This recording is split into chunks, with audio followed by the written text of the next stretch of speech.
بسم اللہ الرحمن الرحیم الصلاۃ والسلام علی رسولہ الکریم وعلی آلہ وصحبہ اجمعین اما بعد۔ محترم بھائیوں اور دوستوں، ہمارے ملک پاکستان میں توہین رسالت کا قانون بنا کہ جو آقا علیہ السلام کی توہین کرے گا، حضور کی گستاخی کرے گا، قانون اس کی جان لے گا۔ 295C کے نام سے یہ قانون موجود ہے، لیکن افسوس ہے اس بات پر کہ اس قانون کو مس یوز کیا جا رہا ہے۔ راہ چلتے انسان کو ہم گستاخ رسول ڈکلیئر کر دیتے ہیں، آقا علیہ السلام کی رحمت سے دور کر دیتے ہیں۔ ہمیں اس قانون پر نظر ثانی کرنی ہوگی۔ میں علماء سے مخاطب ہوں، سنی شیعہ علماء سے مخاطب ہوں جو مجتہد علماء ہیں، فقہ کے ماہر ہیں، اجتہاد کے ماہر علماء ہیں، جو ذمہ دار علماء ہیں کسی مسلک کے اور دین کا کام کر رہے ہیں، مسلک کا کام کر رہے ہیں۔ ان سے مخاطب ہوں کہ ہمیں اس قانون پر نظر ثانی کرنی ہوگی۔ آج کل قانون ہاتھ میں لیا جا رہا ہے۔ سری لنکن شخص کے ساتھ ہم نے کیا معاملہ کیا، اور بھی بہت سے معاملات آپ کو نظر آئیں گے۔ آقا علیہ السلام کی توہین یہ بہت بڑا جرم ہے، گناہ کبیرہ ہے، معصیت ہے اللہ رسول کی۔ لیکن ہمیں یہ تو دیکھنا چاہیے کہ ہم کس جملے پر اسے آقا علیہ السلام کا گستاخ کہیں گے۔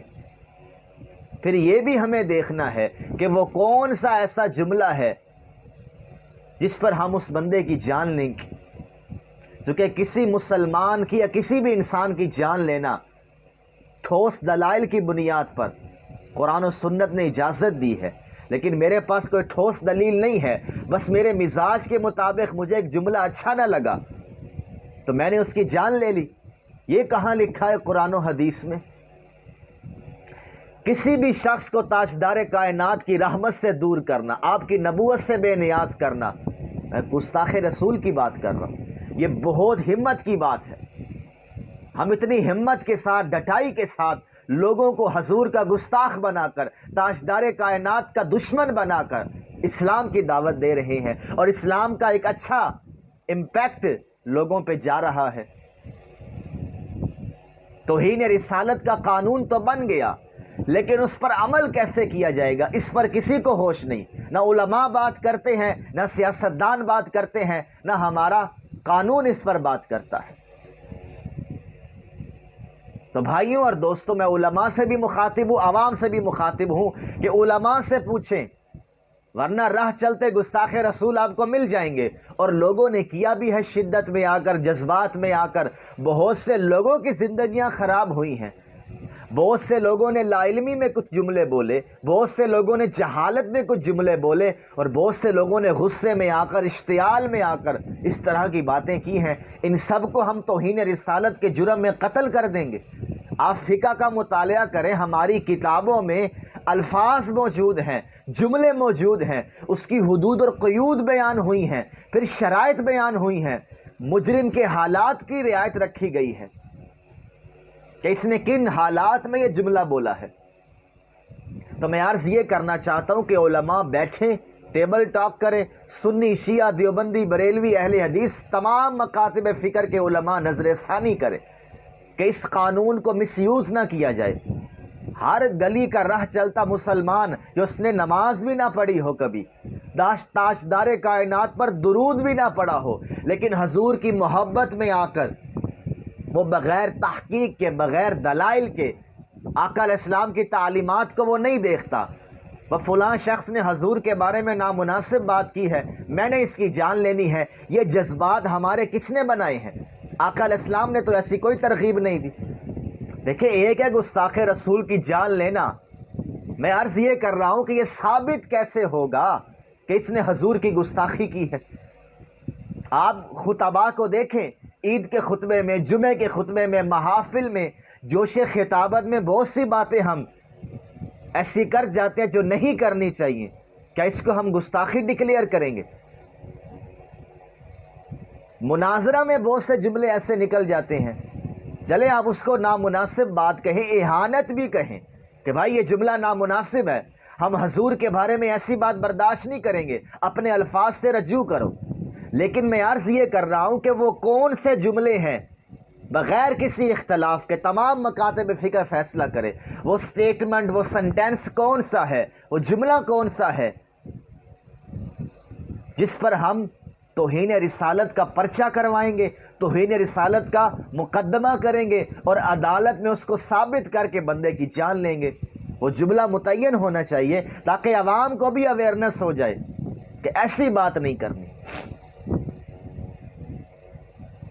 اب آقا علیہ السلام کی نسبت سے کیسی کیسی باتیں مشہور ہیں کتابوں میں، نہ طلباء اس پر بحث کرتے ہیں نہ تحقیق کرتے ہیں، بس کتابوں سے پڑھ کر سنا دیتے ہیں، اور اگر کوئی اس کا کوئی اور مطلب نکال لے تو اسے توہین رسالت کے جرم میں جیل میں ڈال دیا جاتا ہے، اس کی زندگی خراب کر دی جاتی ہے۔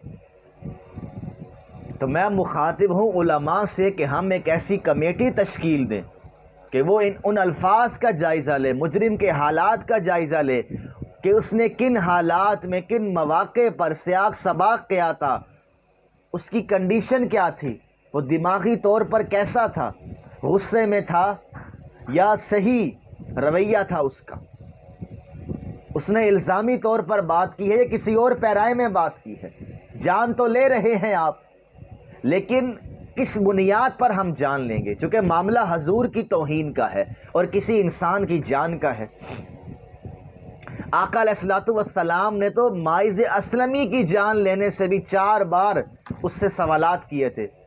وہ اقرار کر رہے ہیں کہ میں نے زنا کیا ہے، لیکن تاجدار کائنات بار بار سوالات کر رہے ہیں کہ ہلکا سا بھی یہ جملہ بول دے تو میں حد کو ساقط کر دوں گا، کیونکہ مجرم خود جا رہا ہے، یہ حالات کا جائزہ لیا جا رہا ہے۔ تو ہم ایسی کمیٹی تشکیل دیں، وہ دلائل اخذ کریں اور وہ جملے ہمیں بتائیں کہ بھائی یہ جملہ توہین ہے حضور کی۔ توہین تو ساری باتیں ہو سکتی ہیں، آقا علیہ السلام کی نسبت سے کوئی نامناسب بات نہیں کرنی، آپ کا ادب، آپ کی عظمت ہم پر واجب ہے، لیکن میں عرض یہ کر رہا ہوں کہ وہ کون سا جملہ ہے جس پر ہم جان لیں گے کسی بندے کی، وہ مسلمان ہو یا کافر ہو، اس کے حالات کا جائزہ لے کر حدود و قیود میں رہ کر ہم اس کے خلاف مقدمہ کر سکتے ہیں، جان والا کہ اب اس کی جان لینی ہے۔ لیکن ہمارے ہاں ایسی کوئی علمی بات نہیں ہوتی کہ بھائی آپ نے گستاخی کی ہے آقا علیہ السلام کی، توبہ کر لو، آپ حضور کے بارے میں ایسی بات نہ کرو۔ یہ تو چلو ہو گیا، لیکن کیا آپ ہر جملے پر جان لینا شروع کر دیں گے؟ بہت سے جملے توہین ہوتے ہیں، نامناسب ہوتے ہیں، غیر شرعی ہوتے ہیں، ناجائز ہوتے ہیں، لیکن ہر جملے پر جان نہیں لی جائے گی کسی بندے کی۔ میں یہ عرض کر رہا ہوں، تو 295C کا ناجائز فائدہ اٹھایا جا رہا ہے، علماء اس پر غور کریں، میں سب سے مخاطب ہوں، غور کریں اور لوگوں کو آگاہی دیں آقا علیہ السلام کی محبت سے، ان کی عظمت کے بارے میں، آپ کے ادب کے بارے میں لوگوں کو آگاہ کریں۔ غیر مسلم تو ویسے بھی نہیں جانتا، معذرت کے ساتھ مسلمان بھی حضور کو نہیں جانتا، اس نے نہ محمد پر نازل ہونے والی کتاب کو پڑھا ہے نہ حضور کی سیرت کو پڑھا ہے، مولویوں سے ہم نے سنا ہے۔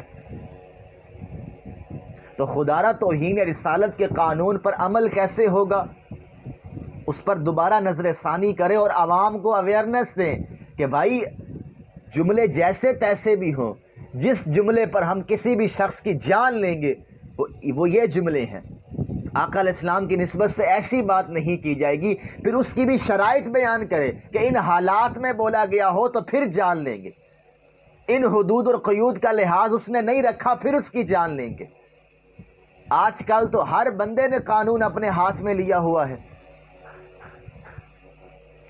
کیونکہ کسی مسلمان کے بارے میں یہ کہنا کہ اسے حضور سے بغض ہے، یہ بہت بڑی جسارت کی بات ہے۔ بلکہ کسی انسان کے بارے میں بھی ہم بغیر دلیل کے یہ بات نہیں کر سکتے، ہمیں دلیل دینی ہوگی کہ اس نے دشمنی میں آ کر، بغض میں آ کر حضور کے بارے میں یہ بات کی ہے۔ اب تو توہین ثابت ہو گئی، چلیں آپ کا حق بنتا ہے، لیکن دلائل بھی تو ہونے چاہیے نا، وہ ریسرچ میتھڈولوجی کیا ہے، تاکہ اسلام کے خلاف جو پراپیگنڈا ہو رہا ہے، تاجدار کائنات کی سیرت کے خلاف جو پراپیگنڈا ہو رہا ہے، اس کو روکا جا سکے کہ بھائی یہ اپنے دلائل رکھتے ہیں، پرنسپلز ہیں ان کے، علم و عقل کے مسلمات کی روشنی میں یہ توہین رسالت کا مقدمہ پیش کر رہے ہیں۔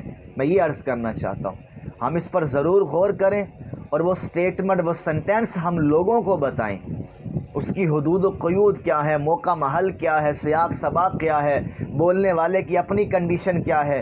بہت سی باتیں نامناسب ہوتی ہیں، ناجائز ہوتی ہیں، غیر شرعی ہوتی ہیں، لیکن ان پر قتل کی سزا نہیں دی جا سکتی۔ اس کو متعین ہونا چاہیے کہ چلے یہ بھی متعین کر دیں کہ ہلکے سے ہلکے جملے پر بھی ہم نے جان لینی ہے، اس پر بھی علماء کو بیٹھنا چاہیے، تاکہ حضور کی نسبت سے ہم کسی بندے کو سزا دینے جا رہے ہیں تو آقا علیہ الصلوۃ والسلام کے نام پر ہی غلط بات نہ ہو جائے، احتیاط ہونی چاہیے اس کی۔ اور آخر میں یہ کہوں گا کہ حضور کی عظمت کو عام کرے، آپ کے ادب کو عام کرے، آپ کی سیرت کے اسوہ حسنہ کو عام کرے، انشاءاللہ یہ وبا بھی ہم سے دور ہو جائے گی۔ وما علینا الا البلاغ۔